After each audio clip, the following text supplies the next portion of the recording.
Tudo bem, pessoal? Feliz terça-feira. E uma pergunta pra você.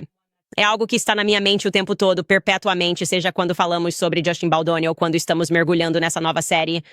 Qual deve ser a consequência para falsas alegações? Certo. Porque mesmo que eles sejam descobertos, mesmo que cheguemos ao fim e percebamos, ok, sim, Justin Baldoni estava dizendo a verdade, haverá alguma consequência em sua vida, não importa o que aconteça. Só de ser, você sabe, exposto pela imprensa dessa forma, com tantas pessoas formando opiniões sobre você. Você realmente consegue retomar sua vida, mesmo que no final seja inocentado? Quero deixar vocês com essa ideia, ou melhor, com essa pergunta, e pedir que escrevam algumas respostas quando chegarmos aos comentários hoje. Por enquanto, vamos voltar direto para o Harvey Speaks.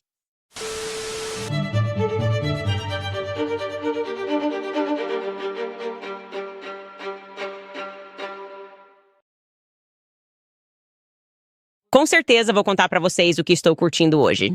O que estou curtindo hoje são as manchetes sobre essa série que acabei de começar, vindas de Hollywood e da Gloria Allred, que na minha opinião é apenas uma oportunista. É incrível quantas mulheres ela já representou que fazem uma acusação e os homens perdem absolutamente tudo. E acho que as filhas dela, como a Lisa Bloom, realmente transformaram isso em uma espécie de carreira. É como uma forma de caça-ambulâncias, sabe? Tem o Benjamin Crump, e a versão branca do Benjamin Crump é obviamente a Gloria Allred, e ela está tentando bancar a durona na imprensa, agindo como se não estivesse nervosa. Enfim, o Hollywood Reporter publicou esse artigo. Então, a mais nova cruzada de Candace Owens, inocentar Harvey Weinstein. E o que eu acho interessante nisso é que eles têm que jogar uma espécie de twister jornalístico, porque passaram os últimos 6 meses me chamando de antissemita, só para descobrir que eu estive conversando com Harvey Weinstein. Basicamente acreditando que ele foi condenado injustamente. E aí eles tentam ligar os pontos aqui, tipo, esse cara judeu que deu muito dinheiro pra ADL e a Candace tem trabalhado. Talvez seja porque eu simplesmente luto pela verdade, não importa o quê, e eu realmente não me importo com a aparência das pessoas. E de qualquer forma, como parte deste artigo, Gloria Allred, eles foram até ela. Recusei-me a comentar porque não é relevante pra mim. E eu vejo Gloria Allred exatamente como ela é. E, eu estava lendo esse trecho daquele artigo.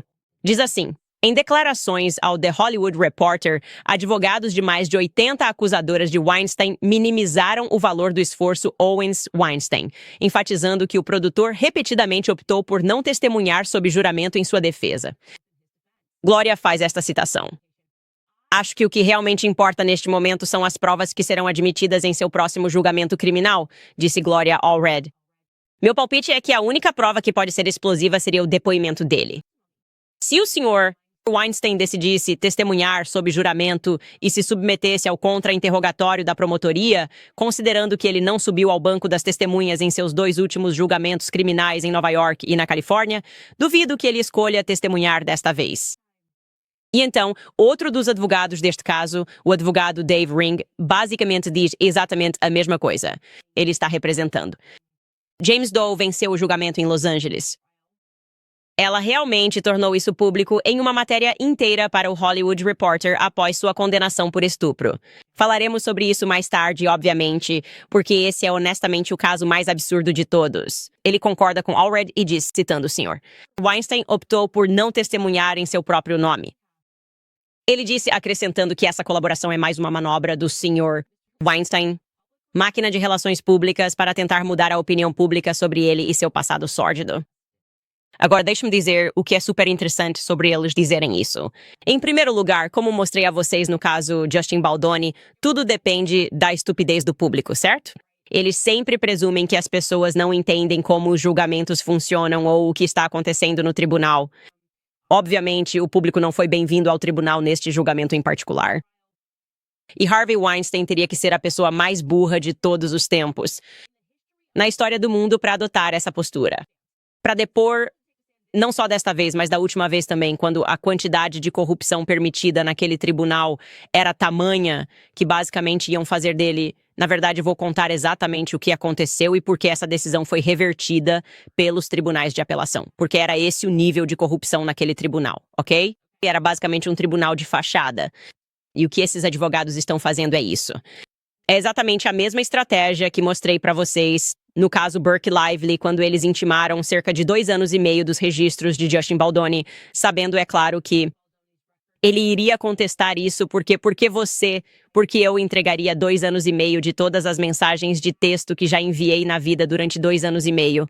Esse tipo de abrangência nem faz sentido. Mas eles estavam fazendo isso como uma jogada de relações públicas, porque aí, quando a equipe jurídica dele disse que não, é claro que vocês não podem ter acesso a isso. Eles não foram ao público dizer, ele deve estar escondendo alguma coisa. Bem, Glória, tudo bem. Estamos fazendo exatamente a mesma coisa. Ele deve estar escondendo alguma coisa. Não, a realidade é que vocês estão nervosos porque querem que ele suba ao banco das testemunhas. Porque vocês não se sentem confiantes no caso de vocês fora do tribunal de fachada que foi permitido da primeira vez. Eles precisam que ele basicamente corra o risco de cometer perjúrio para que possam atacar o caráter dele. Ok, como eu disse, eles acham que o público é burro.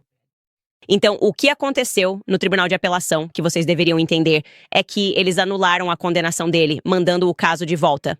Basicamente, 4 juízes votaram sim e 3 juízes votaram não para anular a condenação.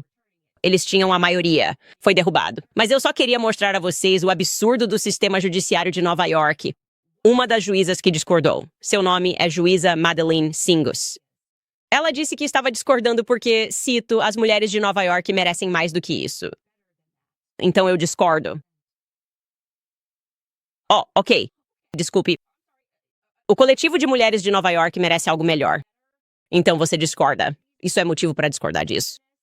Você pode realmente esclarecer se houve ou não corrupção? De fato, havia o suficiente. Tanto que o restante dos juízes, que estavam agindo de forma imparcial e analisaram este caso, perceberam o que estamos permitindo acontecer neste tribunal.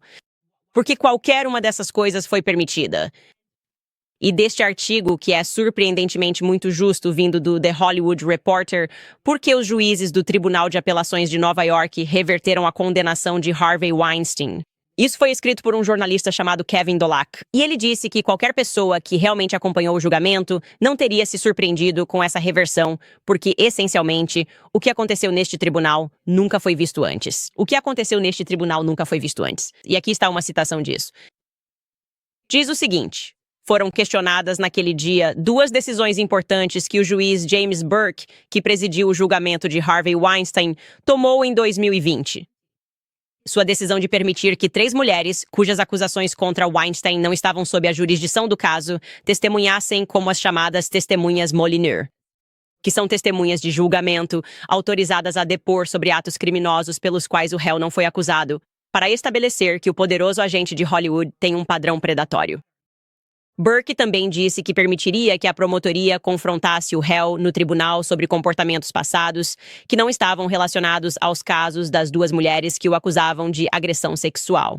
Então, basicamente, eles permitiram que qualquer pessoa que quisesse dissesse que algo aconteceu entre ela e Harvey Weinstein. E eles não conseguiam provar essas alegações de forma alguma. Eles permitiram que essas pessoas simplesmente atacassem o caráter dele. Então, imagine que você está no banco das testemunhas e está dizendo, senhor, você sabe que está sendo julgado por estupro? E o juiz simplesmente permite essa regra em que qualquer pessoa que queira dizer qualquer coisa sobre você pode vir e depor. Então, você pode pegar o John da 3ª série e o John dizer, sim, não, ele roubou meus lápis. Ele roubou meus lápis do Pikachu, sim. E então ele é uma pessoa má. Eles literalmente permitiram que as pessoas testemunhassem que ele brigou com Bob Weinstein. Tipo, o que isso tem a ver com o que está acontecendo neste tribunal? E além disso, eles permitiram que as mulheres simplesmente entrassem e testemunhassem e dissessem, ele fez isso comigo, ele fez aquilo comigo. E elas não precisavam provar nenhuma das suas alegações. Elas não precisavam apresentar nenhuma prova dessas alegações. Eram apenas, estamos tentando questionar o caráter dele e queremos que o júri ouça alegação após alegação após alegação. E então o juiz basicamente diz que não só vocês vão ser obrigados a ouvir tudo isso, todas essas alegações não comprovadas, mas se Harvey Weinstein subir ao banco das testemunhas, eu vou permitir que a promotoria o questione sobre essas alegações não comprovadas. Foi insano. Ok, o que esse juiz permitiu no tribunal foi insano. E então, ao reverter essa decisão, eu vou ler para vocês exatamente o que os juízes disseram. Eles disseram: concluímos que o tribunal de primeira instância admitiu erroneamente o depoimento sobre atos sexuais anteriores supostamente cometidos, não denunciados, contra pessoas que não eram as queixosas dos crimes em questão, porque esse depoimento não serviu a nenhum propósito material que não fosse o de mostrar propensão, escreveu ela. O tribunal agravou esse erro ao decidir que o réu, que não tinha antecedentes criminais, poderia ser interrogado sobre essas alegações, bem como sobre inúmeras outras alegações de má conduta que retratavam o réu de forma altamente prejudicial. Devo mencionar que o juiz responsável, Burke, o juiz Burke, ele teve sua recondução negada desde esse caso. Ele era tão corrupto que o gabinete do prefeito recusou-se a reconduzi-lo ao cargo devido à corrupção percebida que estava surgindo a partir desse julgamento.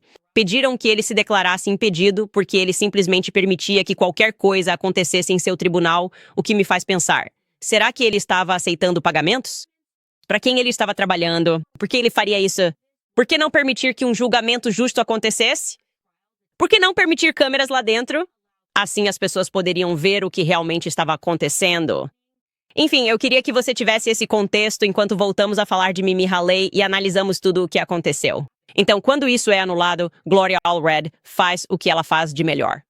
Ela sempre traz pessoas para a frente das câmeras porque sabe que você não vai conseguir acompanhá-la até o tribunal. Então, o trabalho dela é te convencer pela emoção. É assim que eu interpreto o trabalho da Gloria Allred. Fazer mulheres chorarem, como mostramos ontem, dizerem "isso aconteceu comigo", contar uma história traumática, fazer você reagir. E então ela provavelmente pensa: quando estivermos no tribunal, não vamos acompanhar e você não vai ouvir como essa história desmorona. E essa história, sim, muita coisa ela não mencionou naquela coletiva de imprensa. Tipo, depois do seu suposto assédio sexual e do seu suposto abuso sexual, como você se correspondeu com Harvey Weinstein? Então ela já apareceu com a Mimi assim que essa decisão foi anulada. Ela fez a Mimi sentar no programa dela, no podcast, seja lá o que for, para ler uma declaração sobre como a anulação da condenação dele é tão dolorosa para ela e como ela está considerando. Ela ainda não tem certeza. Ela está considerando testemunhar novamente, mesmo tendo descoberto agora que não vão permitir testemunhas Molineux. Eles não vão permitir que todas essas pessoas simplesmente entrem e digam o que quiserem. Então agora você vai ter que convencer o júri com base nos fatos que estão diante deles. Aqui está parte da declaração dela. Eu sinto... Anular a condenação de Harvey Weinstein foi uma decisão terrível que envia uma mensagem extremamente desanimadora para vítimas de agressão sexual em todo lugar. Fizemos um progresso de proporção histórica quando a justiça foi feita. E eu e as outras mulheres que testemunharam fomos realmente vistas e ouvidas pelo juiz e pelo júri, neste caso tão público. O veredito. Indiscutivelmente, teve um efeito dominó ao redor do mundo, que deu esperança e coragem a mulheres e homens em todos os lugares, e estabeleceu um precedente para casos semelhantes.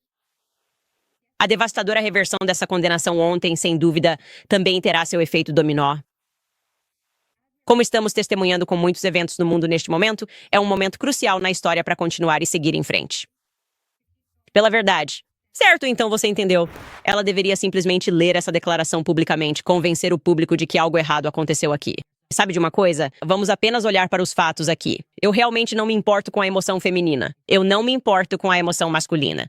Eu só me importo com os fatos. E por isso decidi montar uma linha do tempo, como sempre faço, para que vocês possam acompanhar as alegações dela, porque isso realmente é algo. E agora temos e-mails que não mostramos para vocês ontem em nossa posse.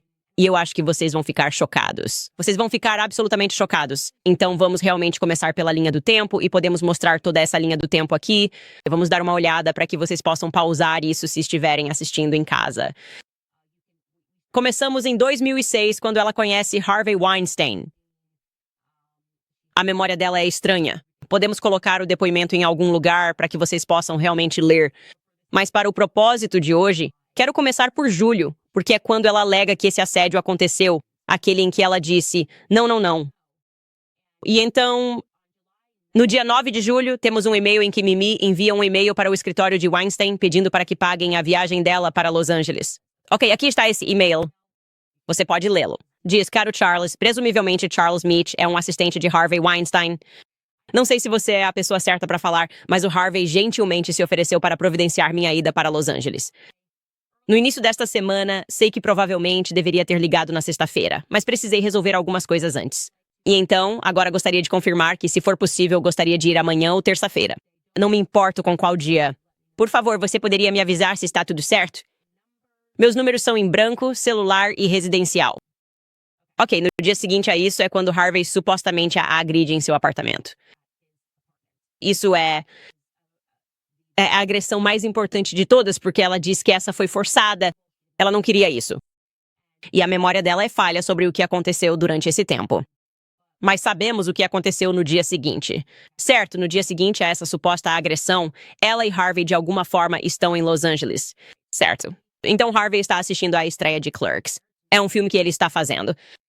E podemos confirmar isso a propósito, não porque Harvey testemunhou, mas porque eu acessei o banco de dados do Get. Queria saber se ele chegou à estreia. E então, isso é apenas uma captura de tela do banco de dados deles, e você pode ver que eles têm imagens caso queira comprá-las. A estreia de Clerks em Los Angeles, lá está ele. Eles tiraram essas fotos em 11 de julho de 2006. E então, aprendemos com o depoimento dela que ela voa para Los Angeles em 11 de julho, no dia seguinte à agressão. E quando ela é questionada sobre isso pelo seu lado, ela basicamente diz, bem, a viagem já estava marcada, então eu ia de qualquer jeito. Além disso, eu ia ver meus amigos. Além disso, eu não fui à estreia de Clerks. Então estava tudo bem. Então, algo que é crucial é que ela entregou o seu calendário. Se quisermos chamar de agenda, um calendário para o promotor, como prova de onde ela esteve durante todo o ano de 2006. Porque ela mantinha um calendário justamente para saber, ok, vou estar aqui, vou estar ali, e ela anotava números. E isso se tornou uma peça crucial de evidência. Mas o que o depoimento mostra é que ela tem esse hábito estranho de riscar os nomes que mostrariam que ela estava em comunicação com a equipe do Harvey. De 13 a 15 de julho, ok, ela está em Los Angeles. Podemos mostrar essa linha do tempo novamente para que eles possam visualizar isso, certo? E você pode ver que de 13 a 15 de julho, ela risca o nome de Danguando em seu calendário, mas o número dele ainda está lá. Então eles conseguem descobrir que é o Danguando. Danguando é assistente do Harvey, certo? Só para deixar claro. Ela foi agredida no dia 10. Depois ela vai para Los Angeles. E então eles percebem que do dia 13 ao dia 15, e agora vou trazer o depoimento para vocês, ela vai ao Península. O Península é notoriamente onde Harvey Weinstein fica toda vez que está em Los Angeles. E ela, por algum motivo, anota os nomes dos assistentes dele. E ela admite que foi ao Península, mas não consegue se lembrar do motivo. Então, vamos dar uma olhada no topo dessa transcrição. Esta é a página 1695. Então, esta é a pergunta do advogado de Harvey Weinstein no depoimento. Este é o Damon. E ele diz, se pudermos ir para a próxima página. Agora, isso é de 13 a 15 de julho. Você vê isso? Ela diz, sim, sim. Agora, você disse que não teve nenhum contato com Harvey Weinstein quando estava na Califórnia. Ela responde, eu disse que não me lembrava. Bem, você se lembra do que acontecia se você fosse para a Península quando estivesse na Califórnia? Parece que sim. E você sabia que Harvey Weinstein frequentava a Península? Não particularmente, não. Você sabe o que foi riscado antes da Península? Não. Se você olhar lá em cima, verá que tem o nome Dan. Certo, então ele está mostrando a ela só para deixar claro o seu próprio calendário. Certo. E tem um número de telefone, não tem? Sim. E esse é o número de telefone do Danguando, não é? Não sei. Eu acredito se você diz. Podemos ir para a próxima página aqui. E Danguando é assistente de Harvey Weinstein, não é? Sim. Então, quando você estiver na Califórnia nos dias 13, 14 e 15, você estará em contato com o assistente do Harvey? Ok. Ela responde e apenas diz, ok. Ele diz, bem, estou perguntando a você? Potencialmente não me lembro das conversas. Se estiver na sua agenda, você deve ter escrito isso. Ela responde que não diz que houve um telefonema. Tem um número. Ele diz. E você teria conseguido esse número enquanto estava na Califórnia, correto? Não sei. Não me lembro de ter recebido o número, então não sei quando o recebi. Podemos ao menos concordar que está nos dias 13, 14 ou 15 de julho, ou pelo menos nessa página, correto? Página se referindo à página na agenda dela. Não necessariamente. Foi apenas onde eu escrevi. E você escreveu na página dos dias 13, 14 ou 15 de julho. Correto. E se pudermos virar para a próxima página. E quem é Colin Callender? Isso é muito importante, porque agora ela está vendo uma anotação na sua agenda. Ela escreveu o nome Colin Callender. Ela responde que ele é alguém que trabalhava na HBO. E você se encontrou com Colin Callender enquanto estava na Califórnia para apresentar alguma coisa? Não, para pedir trabalho, eu acho. Para pedir trabalho, potencialmente sim. Isso foi no dia 17 de julho, correto? Parece que sim. E então, na parte inferior, diz 22 horas. Carta do hospital, querida. Não, diz Cedar Sinai. Peço desculpas. Mas foi quando seu filho, o filho do seu amigo, nasceu, correto? Sim, na verdade, no dia seguinte. Mas sim. Então você ainda estava na Califórnia naquela época? Sim. E isso ainda estava na passagem que o senhor Weinstein havia providenciado para você, correto? Sim. E se pudermos passar para a próxima data. Então, senhora, discutimos um pouco mais cedo como às vezes você desenha coisas no seu calendário para refletir seu humor. Nos dias 20, 21 e 22, você desenhou mais alguns corações e algumas flores, correto? Sim. E você foi ao spa? Sim. E o que é Julie e Ford? Julie Pássaros. Julie Birds. Provavelmente é um jantar com Julie Birds. Certo, então o propósito disso é que ele está mostrando que parece que ela teve alguma comunicação com Harvey Weinstein, porque não só, e novamente, podemos puxar essa linha do tempo que eu fiz, não só ela alega que ele a agrediu sexualmente de forma horrível no dia 10 de julho, mas agora estamos descobrindo que, por algum motivo, ela foi ao Península. Ela não consegue se lembrar. Parece que ela teve alguma correspondência com Dan, o assistente, mas ela não consegue se lembrar. Mas o que podemos confirmar é que ela teve uma reunião com Colin Callender, da HBO, e ela só poderia ter conseguido esse contato com, bem, Harvey Weinstein, porque, como você vê, ele é o ex-presidente da HBO. Certo, o ex-presidente da HBO. Então parece que foi às custas do Harvey. E, novamente, eu só estou lendo isso pelo bom senso. No tempo do Harvey. Ela foi para Los Angeles, ela está desenhando corações no calendário dela? Não parece ser. Ela já testemunhou antes que desenha corações e outras coisas para demonstrar seu humor. Ela não parece estar nesse clima. Acho que é isso que Damon está sugerindo aqui. De alguém que acabou de sobreviver a um ataque horrível. E ela está se encontrando com pessoas com quem, presumivelmente, Harvey a colocou em contato. Ela fica lá por 2 semanas. E então ela retorna no dia 24 de julho para Nova York, vinda da Califórnia. E então vemos que ela tem uma anotação no calendário para CHW. Ok.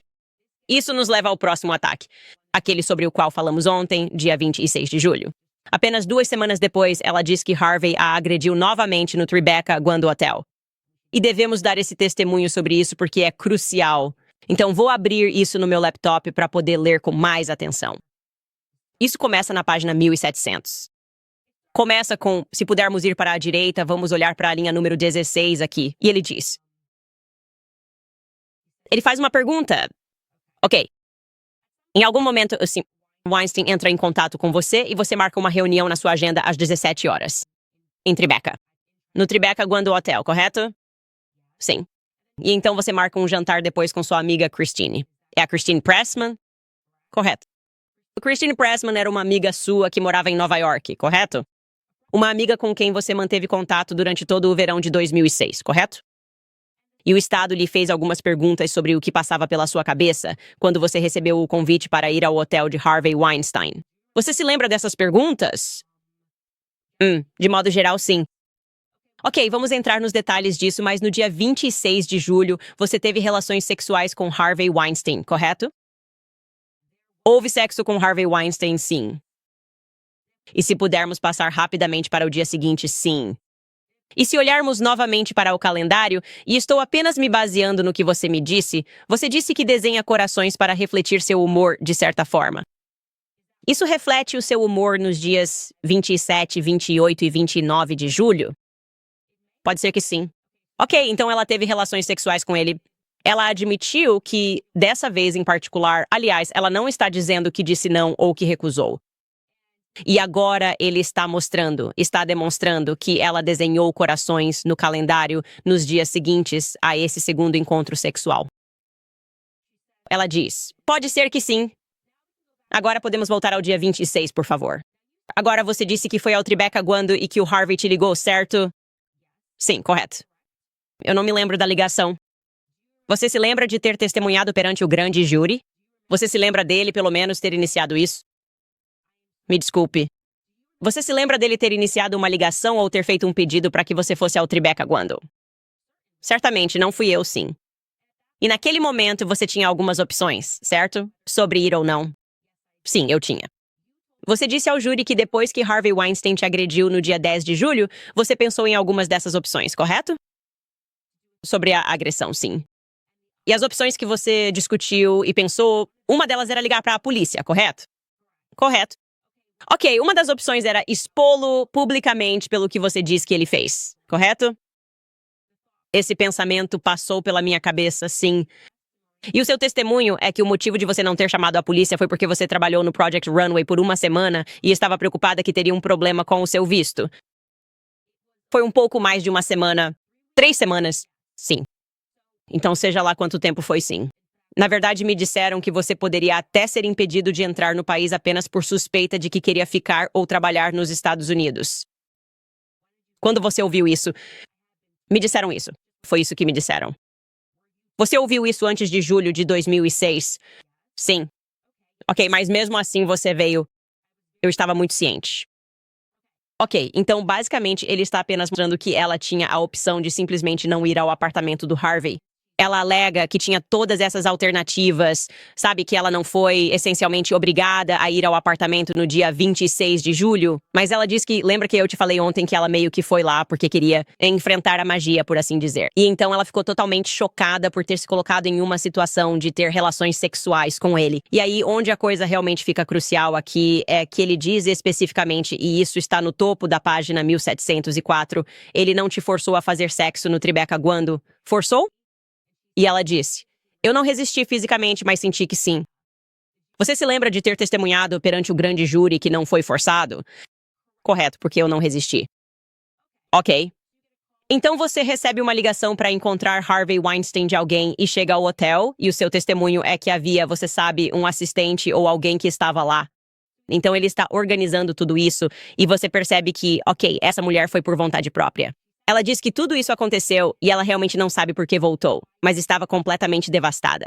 Então, em 26 de julho, ela está dizendo que mesmo não tendo resistido, ela também reconhece que ainda é uma forma de agressão, porque não era o que ela queria que acontecesse. Por isso, né, o que se torna super crucial é o que ela fez depois do dia 26, certo? Ele aponta que em 27 de julho, ela faz outra anotação, certo? Outra anotação em seu calendário, que ela mais uma vez removeu do calendário, e ela riscou dos registros para ligar para Danguando sobre ingressos, certo? Danguando novamente sendo o assistente de Harvey Weinstein, então ela tem isso. Um encontro indesejado em 26 de julho e ainda assim, em 27 de julho, de acordo com o próprio calendário dela, ela liga para Danguando sobre ingressos. Agora, se você está se perguntando de que ingressos estamos falando de passagens para Londres.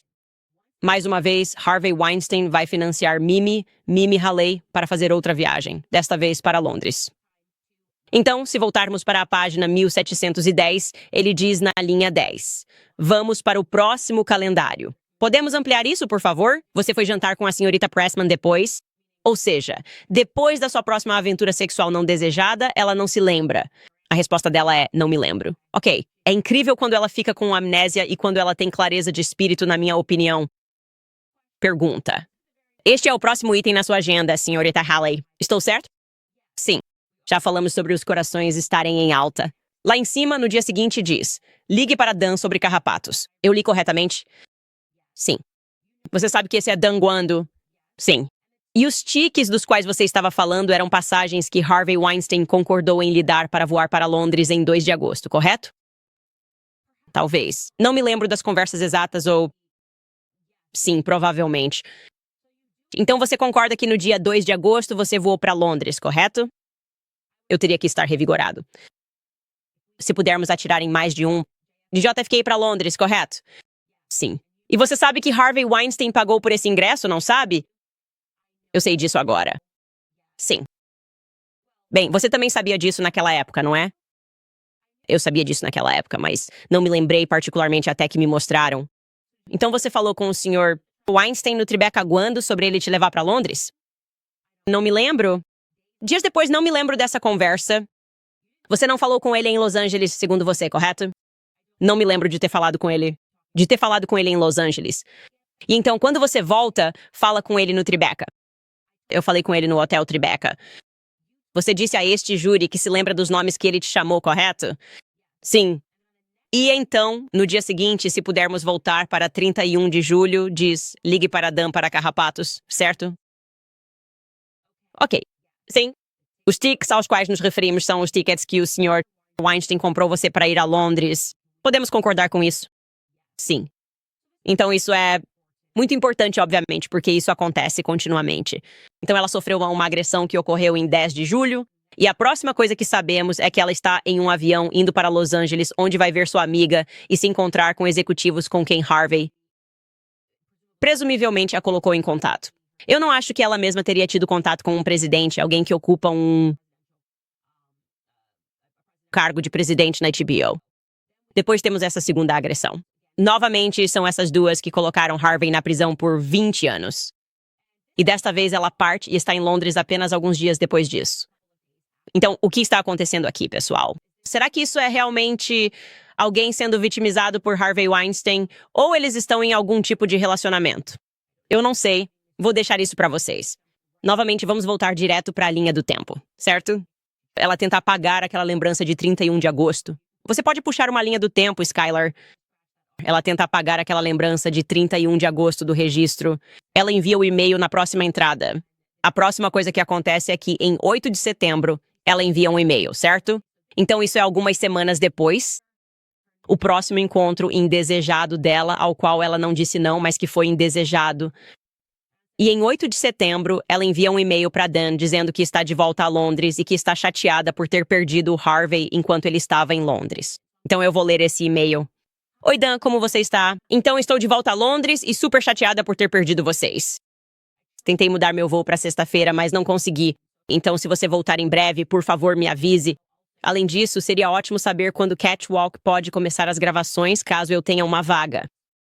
Tudo de bom, Mimi. Então, novamente, essa é a assistente do Harvey e ela está pedindo mais uma vez por outro emprego. Catwalk é a versão britânica do Project Runway, e ela está dizendo isso depois de ter sobrevivido a 2 encontros indesejados, sendo um deles uma agressão grave de Harvey Weinstein. Depois, ela manda outro e-mail para ele em 23 de outubro. O contexto desse e-mail não faz sentido para mim. Simplesmente ela. E isso só diz, foi algo que eu disse? Podemos puxar isso. A linha de assunto diz, o que aconteceu? E então diz, foi algo que eu disse? Novamente, o motivo de todos esses e-mails passarem pela assistente dele é porque essa é a única forma que Harvey Weinstein usa para enviar e-mails. Todo mundo tem que enviar e-mails através da assistente dele. E então a assistente dele envia para ele apenas um e-mail com todos os e-mails das pessoas. E o Harvey diz à assistente como responder a isso. Então, estou supondo isso. O motivo pelo qual ela escreveu foi algo que eu disse, foi porque talvez ela não tenha recebido uma resposta, mas eu realmente não sei qual é o contexto desse e-mail, só estou te informando. Ela entra em contato novamente no dia 23 de outubro. Talvez ela esteja dizendo, eu não consegui a vaga no Catwalk, ou vocês nunca deram retorno sobre isso, mas não posso ter certeza disso. A próxima vez que ela entra em contato com o homem que a agrediu 2 vezes é apenas algumas semanas depois, em 6 de novembro. E dessa vez ela encontra Weinstein novamente em um hotel. Inacreditavelmente, em 6 de novembro, ela o encontra em um hotel luxuoso chamado Claridge's, que fica em Londres. E ela alega que foi lá para apresentar um projeto para ele. E eu vou te mostrar o início do depoimento dela sobre isso, tudo bem? Estamos agora no topo da página 1721. E ele está perguntando se pode publicar evidências ali mesmo na linha 9. Na verdade, iremos um pouco mais além. Senhor, Christine pede ao juiz, ele disse, e eu peço que seja recebido como prova e publicado. Basicamente, isso é só ele dizendo, né, o juiz, vou lhe mostrar uma coisa e quero que isso seja publicado como prova. O tribunal diz, ok, é recebido como prova. E então ele começou, ele retoma o interrogatório. A pergunta dele é, e essa é uma reunião com Harvey Weinstein, às 4 horas da tarde. No Claridge's, está correto? Correto. E você se lembra? Você se lembra dessa reunião? Eu me lembro de encontrá-lo em Londres e mostrar para ele uma ideia de programa de TV sensacionalista no meu laptop. Você acreditaria em mim se eu dissesse que você só enviou o pacote do programa de TV sensacionalista para ele em fevereiro de 2007? Agora vou fazer uma pausa e explicar por que essa troca é significativa. Ela está alegando que o conheceu porque estava mostrando a ele um projeto de TV no qual estava trabalhando. Ela estava apresentando para ele uma ideia de programa de TV. E o que ele está dizendo é que temos provas e temos recibos. Então, na verdade, não era isso que você estava fazendo lá. E, na verdade, isso só acontece em fevereiro. Então, ela está tentando inventar um motivo para estar no Claridge's. Ela está tentando tornar isso profissional. E esse advogado está deixando algumas pistas de que não sabe o que você estava fazendo no Claridge's. Mas o que você diz que estava fazendo não é, de fato, o que você estava fazendo? Então ela pode estar reconhecendo, ele diz, você aceitaria minha palavra de que você não enviou para ele o pacote de TV sensacionalista até fevereiro de 2007, que é 3 meses depois. Ela responde e diz, eu já estava pensando e escrevendo sobre TV sensacionalista antes dessa época. Quando você estava pensando nisso e escrevendo, você queria que alguém produzisse, correto? Não necessariamente. Talvez eu só estivesse mostrando a ideia para ele ver o que ele achava, como um amigo mostraria algo para outro amigo. Não, uma pessoa mostraria algo para alguém que é muito experiente na área. E foi isso que você achou do senhor. Weinstein disse em novembro de 2006 que ele era uma pessoa com quem você poderia compartilhar seu trabalho porque ele tinha experiência na área. Correto. Certo. Sim. Eu senti que ele era um produtor de sucesso que sabia muito. E aquele Harvey Weinstein, você assinou aquele HW, correto? Sim. E se pudéssemos voltar para 10 de julho? Lembre-se, esse foi o primeiro ataque que ela disse. Elas são parecidas? Na verdade, não. Você escreveu ambas. Ele está se referindo novamente ao calendário. Como eu disse, não conheço mais ninguém que teria escrito no meu calendário, então eu diria que sim. Você falou sobre TV lixo, correto? Sim, TV lixo era um conceito que você tinha desenvolvido junto com alguns amigos, certo? Sim. Principalmente seu? Sim. Era meio que uma ideia sua, algo que você queria tirar do papel. Sim, foi uma ideia. Era uma ideia que talvez você quisesse transformar em um show? Sim, sim, um show online, sim. E você montou um tratamento para esse show, não é? De alguma forma, sim. E naquela época, em fevereiro de 2007, Michael White ainda estava vivo. Sim. Você conheceu os produtores do programa de TV Shoot Me na Inglaterra, certo? O Atirar em Mim também? Eu era produtor do Shoot Me Too. Sim. Neste momento você tem 29 anos. Correto. E você conhecia muita gente na indústria, não é? Sim. E você conhecia outros produtores? Com certeza. Você conhecia outros diretores? Sim. Você conhecia atores? Sim. Você conhecia muita gente? Sim. E a pessoa para quem você decide apresentar essa ideia, sim, é o Harvey Weinstein. Sim. E muitos outros? Apresentei para muitos outros. Conversei com muita gente sobre TV lixo. Então ele está preparando o terreno para ela e basicamente está dizendo isso. E o que estou entendendo desse vai e vem é que você está testemunhando que essa pessoa te agrediu 2 vezes. Ou te agrediu uma vez quando você disse não, não, não. Na segunda vez foi indesejado. Você tinha medo desse cara. Ele era grande. E agora você está nos dizendo que está em Londres. E enquanto você está em Londres, você tem todos esses contatos porque a pessoa que era como um pai para você, aquele cara de quem falamos no último episódio, o Michael, ele te apresentou para um monte de gente. Você está produzindo um filme. Por que você iria querer mandar mensagem para o Harvey Weinstein? Ok. Você não está sob o domínio do Harvey Weinstein. Agora, você não pode fingir que há um motivo para precisar entrar em contato com ele e, mesmo assim, você faz isso 2 vezes. E ele mostra os e-mails ali e há e-mails dela apresentando esse conceito para ele em fevereiro de 2007. Vamos dar uma olhada nesses e-mails, esse programa de TV lixo que ela queria tirar do papel, e ela escreve: Oi, Dan. Faz tempo que não falo com você. Espero que esteja bem. Isso foi em 9 de fevereiro de 2007. Por favor, você poderia encaminhar esses anexos para o Harvey? É uma carta e uma espécie de apresentação para esse projeto que quero realizar. Não estou encaminhando coisas de outras pessoas. É algo meu. Então, por favor, você poderia fazer com que ele lesse? Eu realmente agradeceria. Eu poderia ter anexado esses pequenos vídeos de clima que fiz, mas os arquivos são grandes demais para enviar por e-mail. Enfim, seria ótimo se você pudesse me avisar se recebeu isso. E então, mais uma vez, a forma como ela termina o e-mail não parece ser de alguém que está apavorada com o Harvey.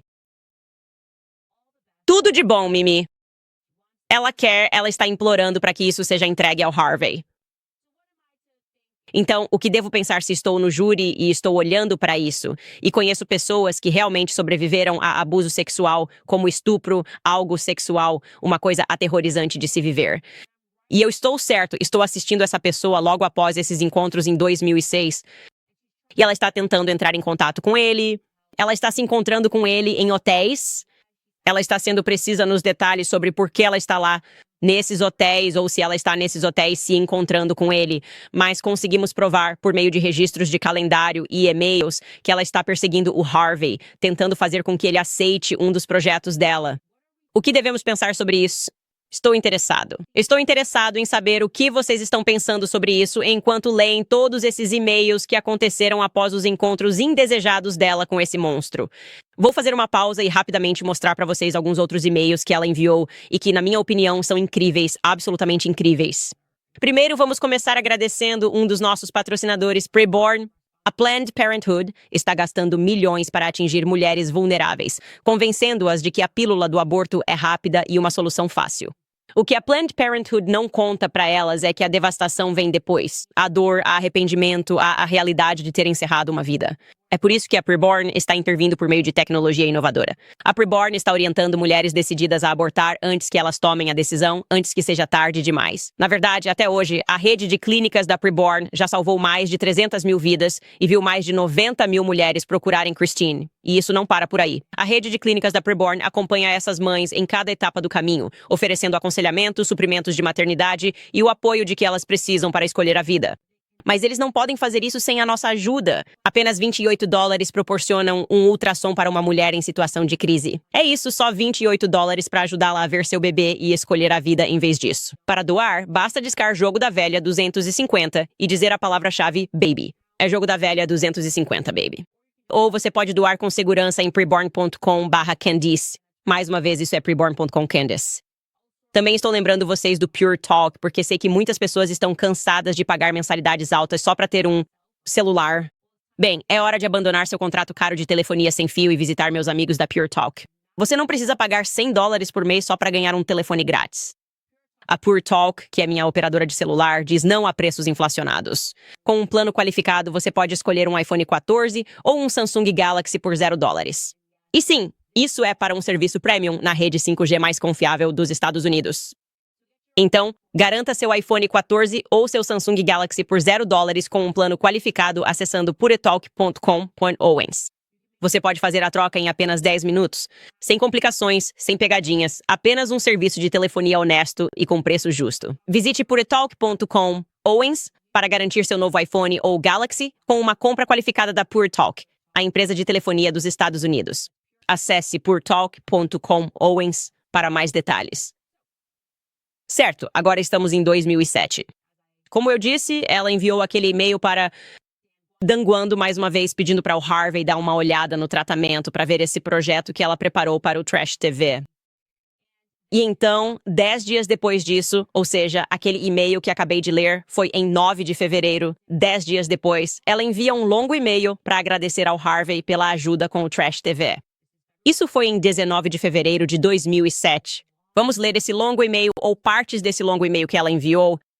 Lembre-se, nada disso por qualquer motivo. E ela fez uma longa coletiva de imprensa quando apareceu chorando ao lado de Gloria Allred.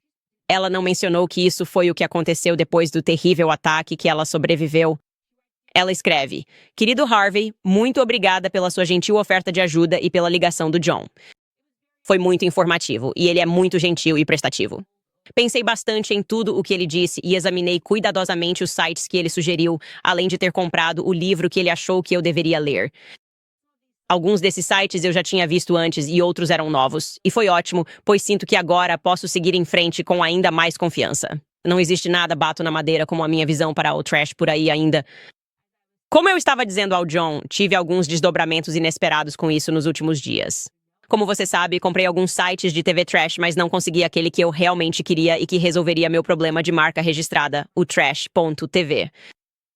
Bem, descobri que a pessoa que é dona do domínio é, na verdade, o produtor-diretor Philip Callender, que por acaso produziu o filme do meu amigo Adams, Dead Girl. Adams, que em um certo momento iria ser meu parceiro no Trash, mas agora vai apenas ajudar com o conteúdo. Então, acontece que o Felipe também queria fazer isso há um tempo, mas estava ocupado com filmes para poder desenvolver o projeto. Embora ele já tenha pessoas para lidar com programação técnica, negócios, assessoria de imprensa, etc., prontas para lançar o projeto. Esperamos nos encontrar nas próximas semanas para discutir uma colaboração. Então, dedos cruzados. Enquanto isso, vou continuar pesquisando e trabalhando nisso. E o seu apoio é muito apreciado. Com muito carinho, Mimi. Com muito carinho. Com muito carinho, pessoal. Então, era muito carinho que ela estava sentindo pelo Harvey por sua ajuda. Obviamente, ele a ajudou de alguma forma a entrar em contato com esse tal de John. E ela está sentindo, mais uma vez, muito amor. E eu quero deixar claro, essa mulher que escreve com muito carinho coloca o Harvey na prisão por 20 anos, certo? 20 anos alegando que ela obviamente não tinha controle, mesmo sabendo que quando o conheceu, ela tinha 20 anos. Ou melhor, não quando o conheceu, mas quando eles começaram a se relacionar, ela tinha 29 anos naquele festival de Cannes, onde ela o abordou pela primeira vez para conseguir um emprego e ele ofereceu a ela. De maneiras que ela não se lembra, mas foi um papel de assistente de produção no Project Runway. Ela tinha 29 anos, prestes a fazer 30, certo? E por algum motivo, em 2007, era muito amor. Depois avançamos 10 anos a partir daí, ao lado de Gloria Allred, e é muito choro. É muito choro, Mimi, certo? Então vou mostrar o que aconteceu em 2008, que mostramos ontem para relembrar a linha do tempo. Então ela, na verdade, mais algumas entradas em 2007, eu tinha esquecido disso. Ela então entra em contato com ele em 2007 para pedir ingressos. Ela entra em contato com o escritório dele para ingressos para Cannes. E o escritório do Harvey se apressa para tentar conseguir ingressos para ela de última hora. Eles conseguem os ingressos para ela, mas quando avisam que conseguiram, já é tarde demais. Então posso mostrar este e-mail de 25 de maio de 2007 de alguém da equipe do Harvey chamado Leslie Headland. E ela diz, só para avisar, ela acha que não vai conseguir usá-los porque foi em cima da hora, mas nós conseguimos entregá-los para ela. Se voltarmos à transcrição, na página 1733, obviamente Damon a questionou sobre isso. Tipo, por que você queria conseguir ingressos desse cara de novo pra Cannes? E ele pergunta pra ela, então, em 2007, você recebeu alguns ingressos do Sr. Weinstein no Festival de Cannes para o filme Sequel. Você se lembra disso? Eu me lembro de ter recebido alguns ingressos no Festival de Cannes. Não me lembro pra qual filme. Foi do Harvey, certo? Sim. Você realmente entrou em contato com o Sr. Weinstein e a empresa dele para perguntar se poderia conseguir ingressos para o filme, não foi? Possivelmente. Não me lembro de ter feito isso, mas é bem possível. Isso porque você sabia que Harvey Weinstein poderia conseguir ingressos para o Festival de Cannes, certo? Provavelmente ele tinha alguns filmes no Festival de Cannes, sim. Você decidiu procurá-lo para pedir esses ingressos. Sim. Você chegou a vê-lo em Cannes em 2007? Não me lembro de tê-lo visto, não. Você se lembra de ter deixado um recado para ele e para a empresa dele dizendo que estava na cidade? Lembro de ter deixado um recado dizendo que não consegui ir ao filme. Não me lembro da conversa anterior a isso. Você se lembra do Harvey perguntando se você estava em Londres? Não me recordo. Vou pedir para alguém lhe mostrar um documento. É nesse momento que ele mostra a troca de e-mails para ajudar a refrescar a memória dela, mostrando que essas coisas que ele está sugerindo realmente aconteceram, que ela entrou em contato com o escritório dele, conseguiu os ingressos e eles estavam lá, estavam ajudando-a a conseguir ingressos e ele respondeu perguntando à sua equipe se ela estava em Londres. Então, mais uma vez, claramente estamos vendo, voltamos à nossa linha do tempo, que ela e Harvey Weinstein tinham um bom relacionamento. Ok. Eles tinham uma relação amigável, como você quiser chamar, né? Um pai platônico, tipo, sei lá. Não entendo, mas não vou pegar 20 anos de prisão. Quando leio esses e-mails, não vejo motivo para 20 anos de prisão. Quando leio esses e-mails, eu questiono a moralidade de alguém como Gloria Allred. Como você consegue deitar a cabeça no travesseiro à noite? Porque para mim, isso é o mais importante. O mais importante é que, seja o que for que você faça, mesmo que seja uma verdade difícil, que você consiga ir para a cama e dormir tranquilo, sabendo que está realmente lutando pela verdade e que está realmente lutando por justiça, não justiça social. O movimento Me Too decolou e há uma oportunidade para mulheres fazerem acusações contra homens que vão passar sem verificação porque o clima emocional nos Estados Unidos está exigindo a cabeça de alguém em uma bandeja. E essa pessoa deveria ser Harvey Weinstein. Não justiça social, mas justiça de verdade. Eu questiono Gloria Allred.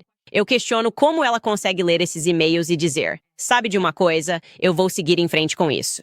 Eu vou seguir em frente com esse caso. E a realidade que aprendemos ao longo desta transcrição é que Gloria Allred, na verdade, a representou de graça no processo criminal. Porque uma vez que alguém é acusado criminalmente, você pode então processá-lo civilmente e ganhar dinheiro, e ele questiona Mimi sobre essas intenções. Tipo, você pretende processá-lo depois? E ela meio que desconversa e não diz nada. E então, claro, uma vez que a condenação acontece, é isso que é. Vamos pedir dinheiro? No fim das contas, isso se resume a dinheiro. Então, claro, sabemos, voltando para aquela linha do tempo, que Mimi escreve para ele em 27 de maio de 2007, agradecendo pelos ingressos e dizendo que não pôde usá-los. De novo, isso foi lá em Cannes, então ela estava conversando com ele durante todo o ano de 2007. E então, em 27 de junho, é quando ela envia aquele e-mail sobre a família Adams estar sendo transformada em um musical. Harvey responde e diz a ela que ela é um gênio. E então, aquele último e-mail que mostramos para vocês ontem sobre Kundalini Yoga e procurando um emprego, muitos de vocês apontaram que aquele e-mail parecia muito sexual porque ela diz: meu gatinho precisa ser alimentado ou meu gato precisa ser alimentado. Sabe, eu realmente apreciaria qualquer indicação. Ela está pedindo um emprego e termina dizendo: meu gato precisa ser alimentado. Eu não sei se isso é para ter uma conotação sexual. Eu nem percebi isso porque minha mente realmente não vai para esse lado. Mas objetivamente, é estranho terminar um e-mail dizendo que meu gato precisa ser alimentado. E em nenhum lugar da transcrição eu consegui encontrar que ela tinha um gato. Eu descobri que a colega de quarto dela tinha um gato e um cachorro. Mas isso foi lá em 2006. Eu não sei se em 2009, provavelmente morando com outra pessoa, ela tinha um gato. Eu não sei se o Harvey conhecia o gato dela. Mas meu gato precisa ser alimentado realmente soa como se pudesse ser algo sexual. Não tenho certeza. E é isso que temos. Isso é o que temos em relação a Mimi Halley, que está decidindo se vai ou não depor, sem ter um tribunal cheio de pessoas que podem simplesmente lançar acusações e essencialmente influenciar emocionalmente o júri. Agora que esse padrão Molyneux foi removido, ela não sabe se vai depor, ela está considerando isso. Talvez ela faça isso em nome das mulheres. E eu realmente espero que ela faça.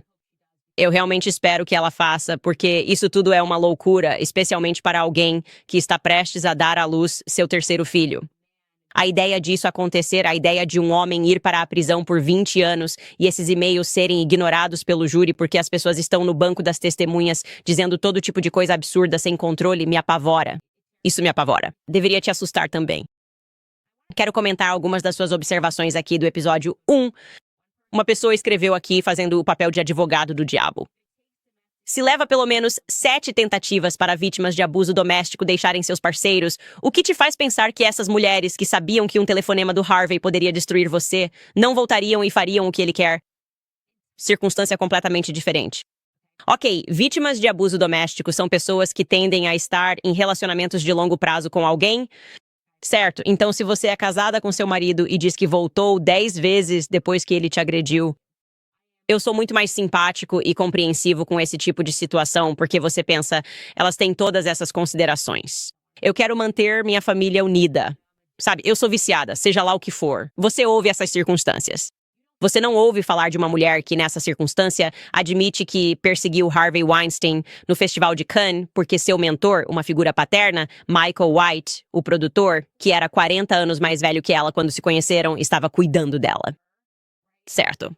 Ou ela se torna sua assistente pessoal e sofre um derrame. E me parece que ela está procurando a próxima pessoa para cuidar dela? Não sei. Mas então, quando ela tem aquela primeira sensação desagradável que ela diz ter saído do hotel em Cannes, do quarto de hotel dele depois que ele pediu uma massagem e ela chorou, ela poderia ter tudo ali. Não tem como você ter ficado assim, foi assustador. Isso não funcionou pra mim. Isso foi realmente estranho. Mas ela não faz isso. Ela aceita uma oportunidade de trabalho em vez disso. E não era por causa do visto dela, porque naquele momento ela não estava nos Estados Unidos. Ela estava morando em Londres. Ok, essa não era uma pessoa que precisava estar nos Estados Unidos de jeito nenhum. Era alguém que queria um emprego. E ela diz isso. Ela diz que queria um emprego. Então ela não está voltando porque há esse impulso ou porque está preocupada. Se ela tivesse saído daquele quarto de hotel e dito, na verdade, estou bem. Na verdade, eu não quero o emprego no Project Runway. O que iria acontecer? Ele vai perder tempo quando há várias outras atrizes claramente que estão se jogando pra cima dele porque ele é um influenciador de poder. E então, Jen Lin, também para responder outro comentário aqui, Jen Lin escreve: Eu sou sobrevivente de abuso sexual e estupro. Nunca ouvi falar de alguém que fizesse questão de entrar em contato novamente com o abusador, e eu participei de muitos grupos de apoio ao longo dos anos. Tem algo estranho nisso. Outra pessoa compartilha esse sentimento. Essa pessoa escreve: Oi, Candice é vítima de um terrível E. Na Austrália, posso afirmar que a última coisa que você quer é qualquer contato com esse indivíduo. 18 meses para um julgamento com júri. E mesmo após o veredito, quando a pessoa finalmente é solta e você mora em uma cidade pequena, eu fico em estado de hipervigilância. Se um homem passa usando o mesmo perfume que o indivíduo, eu entro em modo de pânico total e me tranco em casa. Mulheres que inventam esse tipo de coisa realmente me enojam. Como uma sobrevivente de verdade, isso destrói uma parte da sua alma, da sua segurança e da sua paz que você nunca recupera. Eu me perguntei em minha mente: se a equipe do Harvey dispensou muitas mulheres que disseram ser sobreviventes de abuso porque no clima do Me Too não sabiam o que iriam enfrentar. Mas só de olhar todos os comentários, na verdade acho que eles deveriam ter colocado vítimas de abuso, vítimas reais, no banco das testemunhas. Porque elas teriam olhado para essas evidências, já que havia tantos de vocês comentando assim: eu nunca faria isso. Eu evito essa pessoa como a peste.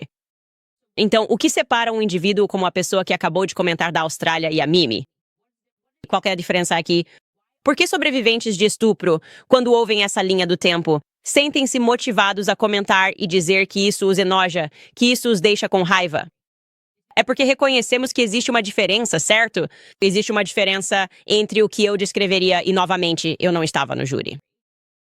O que eu descreveria é uma relação de sugar daddy e sugar baby, que na verdade não resultou em uma celebridade de primeira linha que talvez a pessoa então, conforme ela foi ficando mais velha, viu uma oportunidade e disse: ok, quer saber? Na verdade, eu gostaria de renegociar isso. Eu gostaria de renegar tudo o que fiz no passado e, em vez disso, me apresentar como uma vítima. Existe uma enorme diferença entre isso e pessoas que são realmente sobreviventes. E confundir as duas coisas só prejudica as mulheres que realmente foram estupradas e sofreram abuso sexual. Mas isso o colocou na prisão por 20 anos, 20 anos. Vou ler alguns dos seus comentários depois de agradecermos a American Financing. Sei que muitas pessoas trabalham duro para se sustentar e sustentar suas famílias, mas pode parecer que você está dando um passo para trás em vez de avançar. Quando as contas são maiores do que o que você recebe, você precisa passar o cartão de crédito para cobrir a diferença, e a dívida só aumenta. Mas se você tem uma casa, a American Financing pode te ajudar a sair desse ciclo.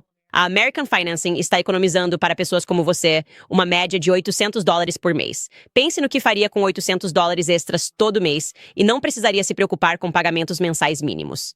E melhor ainda, não custa nada descobrir quanto você pode economizar. Basta uma ligação rápida para a American Financing. E se você começar hoje, poderá adiar 2 pagamentos da hipoteca. Então ligue para a American Financing hoje mesmo e comece sua jornada para ficar livre das dívidas do cartão de crédito. Ligue para 80079511210. Novamente, ligue para 80079511210 ou você pode visitar a American/Owens. Isso é americano Owens. Certo, lendo alguns dos comentários que estão chegando ao vivo. Essa pessoa acabou de nos fazer uma grande doação. Spitten Ford escreve: finalmente alguém expondo esses falsos do Me Too. O Me Too enganou o mundo por tempo demais.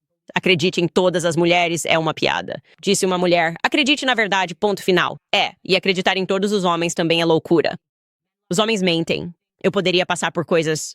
Obviamente, quando chegamos ao fim e olhamos para Ryan Reynolds e tudo isso, como você pode simplesmente condenar um sexo inteiro e simplesmente... Senhor, assumir que um sexo sempre diz a verdade. Para mim, isso é uma verdadeira loucura. Brian Schwartz escreve: acho que houve conspiração contra Harvey. Sim, acho que há uma razão para o juiz não ter sido renomeado. E eu estou me perguntando quem estava fazendo isso porque ele foi solicitado a se recusar.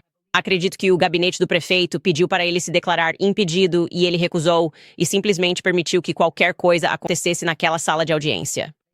E a única razão para permitir isso, para permitir que essas pessoas simplesmente destruam o caráter dele com todo tipo de história e ainda dizer que, além disso, se você for depor, vai ter que se defender dessas alegações não comprovadas, é porque você sabe que os fatos reais do caso não são fortes o suficiente para condená-lo. Caso contrário, isso não seria necessário. Você não precisa de pessoas extras. Você simplesmente segue em frente e assim que ver essas provas, todo mundo vai reconhecer que esse homem é um estuprador contumaz, que ele comete agressão sexual e que ele deveria ser colocado na prisão. O juiz não tinha essa confiança. Gloria Allred, na minha opinião, também não tinha essa confiança. E na minha opinião, eles ainda não têm essa confiança porque estão tentando pressioná-lo publicamente a fazer a coisa mais idiota possível, que seria subir ao banco das testemunhas para que possam começar a fazer um monte de perguntas para ele. Não, você já tem as provas. Tentem de novo. Tentem de novo. Agora, com mais pessoas cientes do que está acontecendo, com esse caso também, chamando isso de uma jogada de marketing. Uma jogada de marketing para ler os e-mails? Eu não estou sendo pago pela equipe do Harvey. A equipe do Harvey não está me pedindo para fazer nada. O Harvey nem queria que eu fizesse isso porque o Harvey ainda está do lado da esquerda. Pense sobre isso.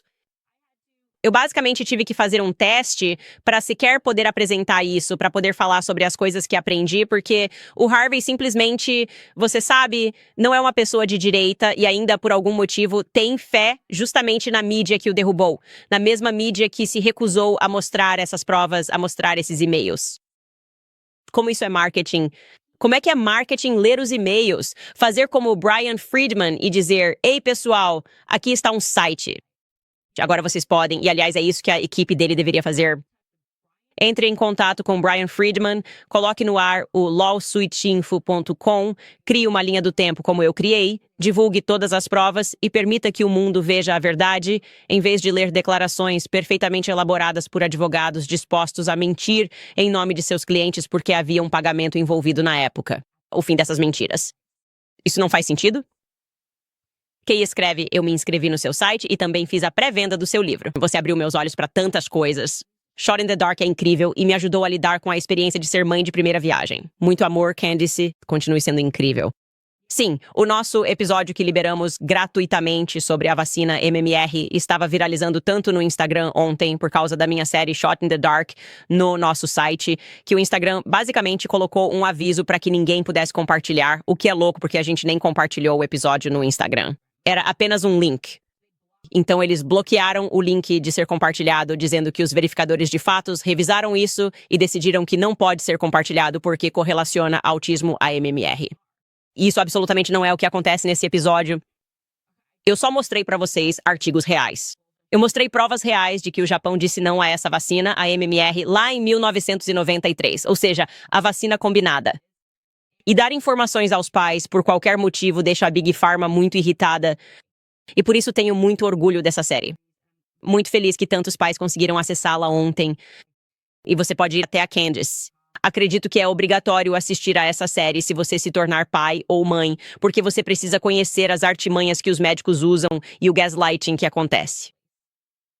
Mark Adams escreve, eu não ficava tão empolgado esperando cada novo episódio desde Lots. Candice está fazendo coisas incríveis e eu estou adorando. De um hashtag London Boy. Muito obrigado. Sim, isso tem sido importante para mim. Como eu disse, fui o primeiro a dizer que havia algo podre no movimento Me Too. E espero que, ao mostrar essas coisas para vocês, todos possam perceber isso. Foi aqui que o gênio saiu da garrafa, certo?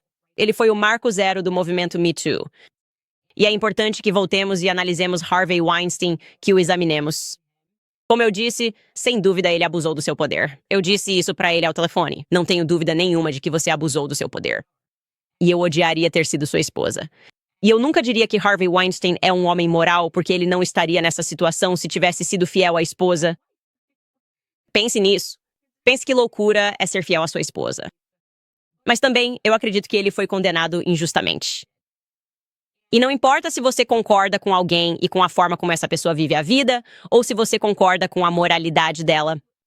Precisamos ter um verdadeiro devido processo que analise fatos, lógica e evidências, deixando de lado emoção, irracionalidade e lágrimas. Qualquer um pode chorar no tribunal. Eu choro no tribunal hoje em dia. Estou grávida o suficiente, posso chorar por qualquer coisa. Isso não me dá o direito de colocar alguém na prisão por 20 anos. Não significa apenas crente. Apenas acredite nela. Ela está chorando. Por que mais ela estaria chorando? Não sei. Talvez ela esteja chorando porque está sendo exposta como alguém que não é completamente honesta. Há inúmeras razões pelas quais as pessoas choram. Não sei. Enfim, pessoal, quero lembrar vocês, hoje vai ter muito conteúdo da Candice, porque hoje à noite Trump vai se pronunciar no Congresso. Ele vai falar em uma sessão conjunta do Congresso. E nós estaremos aqui ao vivo no YouTube. para assistir isso. Você pode simplesmente assistir comigo se estiver planejando assistir esse pronunciamento conjunto. Muita coisa acontecendo. Se você gosta muito de política, obviamente sabe que estamos interrompendo o financiamento para a Ucrânia. Quem sabe quem não vai comparecer?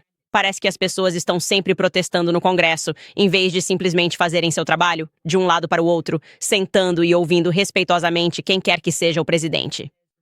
Mas vamos ver o que vai acontecer hoje à noite. Vamos ver o que o Trump tem a dizer. De novo, isso não é um discurso sobre o Estado da União, mas é um pronunciamento conjunto. Então espero que vocês venham voltar e assistir comigo. Vai ser às 9 horas da noite, horário do leste. Eu vou fazer o possível para ficar acordado. Posso até acabar dormindo ao vivo porque não consigo ficar acordado até tarde, mas vou fazer isso por vocês. Então nos vemos mais tarde hoje à noite. O link já está disponível na nossa transmissão ao vivo no YouTube.